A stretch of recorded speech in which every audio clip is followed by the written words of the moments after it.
Quand le célèbre entrepreneur Gary Vee a commencé à se mettre au short en 2016, avant même l'arrivée de TikTok, il comprend que les réseaux sont une guerre d'attention.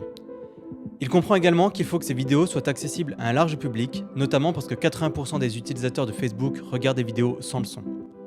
C'est de là qu'il décide de sous-titrer toutes ces vidéos avec des captions, qui sont des sous-titres très dynamiques synchronisés avec sa parole.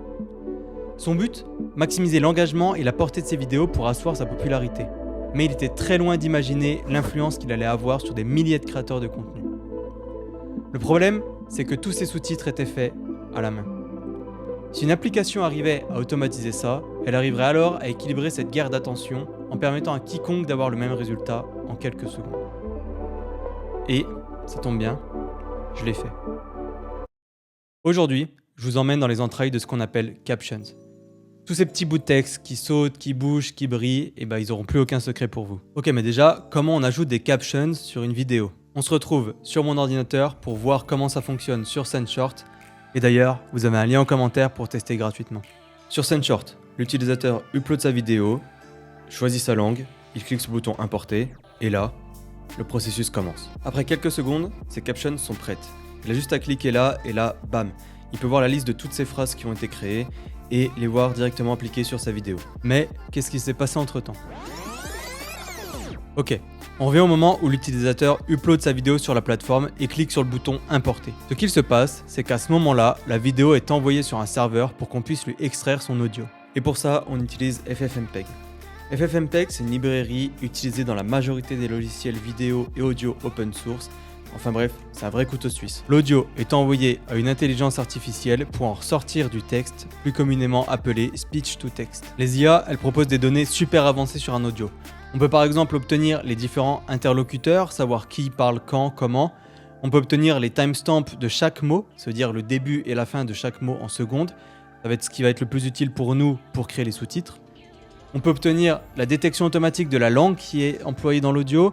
On peut avoir la ponctuation, que ce soit les points, les virgules, les points d'exclamation, et même avoir un filtre sur les mots vulgaires pour pas qu'ils soient affichés. Enfin bref, ça fait tout un tas de choses. L'avantage avec le speech to text, c'est que c'est quand même assez démocratisé. Il existe des bons services pour ça comme Deepgram, Assembly AI, ou alors le plus connu Whisper d'OpenAI.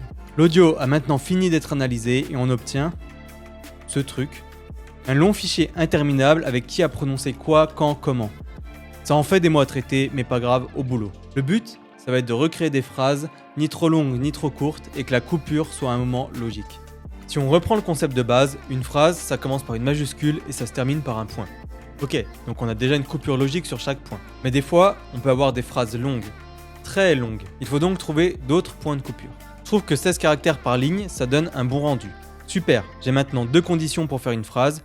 Soit je coupe sur une ponctuation, soit quand j'ajoute mon mot et que la ligne dépasse les 16 caractères. On fait notre mélange et ça donne ça. Une suite de phrases qui s'enchaînent, bien coupées, pas trop longues, correctes pour bien s'afficher sur une vidéo. Maintenant qu'on a nos sous-titres rangés correctement, on s'attaque au style. Pour le style, on peut jouer sur plusieurs paramètres, comme la police, la taille, la couleur, les ombres ou encore les effets d'apparition.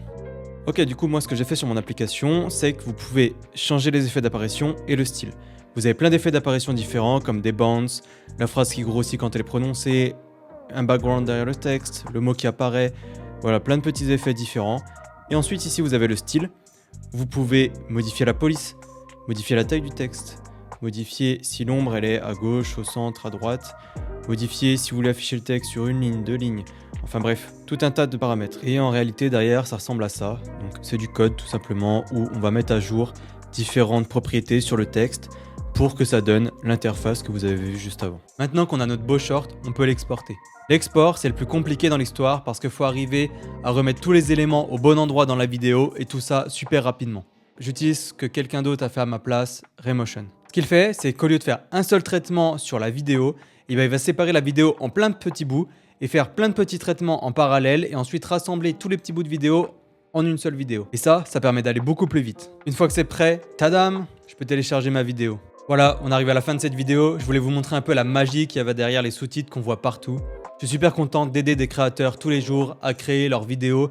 Moi, ça me fait trop plaisir quand je scrolle sur Insta et que je tombe sur une vidéo avec mes sous-titres. J'espère que la vidéo vous aura plu. N'hésitez pas à me dire ce que vous en avez pensé en commentaire.